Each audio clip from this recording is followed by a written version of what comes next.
আহলে হাদিসরা তারা চাপার জুড়ে কোনো কথা বলে না, তারা যখনই কথা বলে মুখ দিয়ে বলে কল আল্লাহু তাআলা, এটা আল্লাহর কথা, কলা রাসূলুল্লাহ সাল্লাল্লাহু আলাইহি ওয়াসাল্লাম, এটা রাসূল সাল্লাল্লাহু আলাইহি ওয়াসাল্লামের কথা। কোন কিচ্ছা কাহিনী আহলে হাদিসরা বলেও না, তারা শুনেও না। এগুলোকে লাথি মারার জন্য এদেশে যারা শিরিক করে, এদেশে যারা বিদআত করে, এই শিরিক বিদআতকে এদেশ থেকে উৎখাত করার জন্য আহলে হাদিসদের জন্ম হয়েছে। মসজিদের মিম্বরগুলোতে দেখা যায়, প্রায় মসজিদে ঢুকলে দেখবেন 12 চাঁদের 13 খুতবার বই আছে না, প্রত্যেক ইমামের হাতে। ওই যে কালের পুতুলের মতো দাঁড়িয়ে গেল, 12 চাঁদের 13 খুতবা হাতে নিল, ওখানে কি লেখা আছে, কি বক্তব্য ওখানে পরিবেশন করা আছে লেখা আছে। সে কালের পুতুলের মতো দাঁড়িয়ে আরবিতে একবার করলো, আজানের পূর্বে একবার সেই বাংলা অনুবাদ পেশ শেষ করলো, আজান শেষ হয়ে গেল, সে আরবিতে ওখানে যা লেখা আছে মুসল্লিদের সামনে পরিবেশন করলো।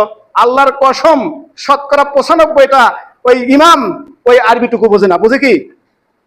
খুতবা অর্থ নসিহত মানুষের বুদ্ধিগামী ভাষায়। আমি যেমন আজকে আপনাদের সামনে সজাগ করে দিলাম শিয়া আকীদা সম্পর্কে, আমি যেমন আজকে আপনাদেরকে সাবধান করে দিলাম যে আকীদা সংশোধনের জন্য চেষ্টা করতে হবে। আমরা দোয়াই বলে থাকি যে আল্লাহ তুমি আমাদের মাঝে আবু বকর তৈরি করে দাও, উমার তৈরি করে দাও, ওসমান তৈরি করে দাও, বলি না? অত সহজ নয়। আবু বকরকে কে তৈরি করেছিলেন জানেন?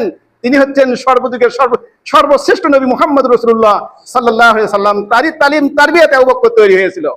আপনি বসে বসে মসজিদে বসে দোয়া করবেন যে আল্লাহ আমাকে আবু বকর তৈরি করে দাও, সহজ না। খেদমত করতে হবে। আপনি যেটা বোঝেন যে হক আপনার ভেতরে প্রবেশ করেছে, ওই হক নিয়ে আপনি এলিমিনি ডিপু হয়ে বসে থাকলে চলবে না। আপনাকে দাওয়াত দিতে হবে, দাওয়াতের ময়দানে আসতে হবে। আপনি কিল ঘুষি যাই খান না কেন, সমালোচনা যাই হোক না কেন, মিথ্যা ধোঁকাবাজ যাই বলুক না কেন, আপনাকে হিমাদ্রির মতন হকের দাওয়াত পেশ করতে হবে। তবেই আপনি সার্থক। যদি দাওয়াত না দেন, আল্লাহ বলেছেন উদউ ইলা রাব্বিক ওয়ালা তাকুনান্না মিনাল মুশরিকিন, দাওয়াত দিন তোমার রবের পথে, অবশ্যই মুশরিকদের অন্তর্ভুক্ত হবে না।